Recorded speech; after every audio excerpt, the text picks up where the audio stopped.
रायगड जिल्हा हा नेहमीच आपत्ती प्रोन राहिलेला आहे. आपल्याला माहीत आहे की रायगड जिल्ह्यामध्ये बऱ्याच अशा मोठ्या काही आपत्ती झालेल्या आहेत.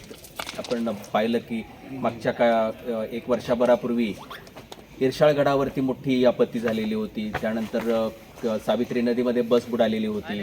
अशा पद्धतीच्या घटना ज्या आहेत त्या रायगड जिल्ह्यामध्ये एक पूर्वी घडलेला इतिहास आहे.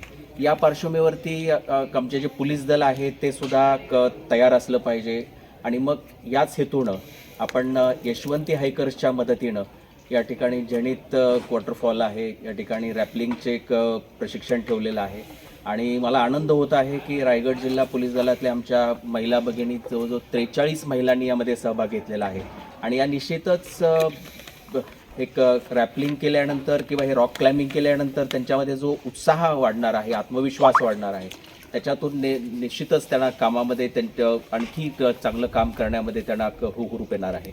तर हा एक मी या निमित्तानं म्हणजे एक यशवंती हायकरची जी पूर्ण टीम आहे त्यांना खूप खूप धन्यवाद देईन की त्यांनी प्रोफेशनली इतक्या चांगल्या पद्धतीनं हा कॅम्प आयोजित केला. आणि खरं तर काल महिला दिन झाला, 8 मार्च महिला दिन, आणि त्यानिमित्तानं रायगड पोलीसच्या आमच्या ह्या ज्या रणरागिणी आहेत तर त्याही तितक्याच ताकदीनं, म्हणजे एक आपण बघतो की किती मोठा हा जे रॉक आहे आणि त्याला ते चॅलेंज करून ते म्हणजे कशा पद्धतीनं ते वरून जवळजवळ हा 120 फुटाचा जो खडक आहे तो खालीपर्यंत येतात. ह्याच्यातून हा उत्साहवर्धक आणि आत्मविश्वासवर्धक आहे असं मला वाटतं.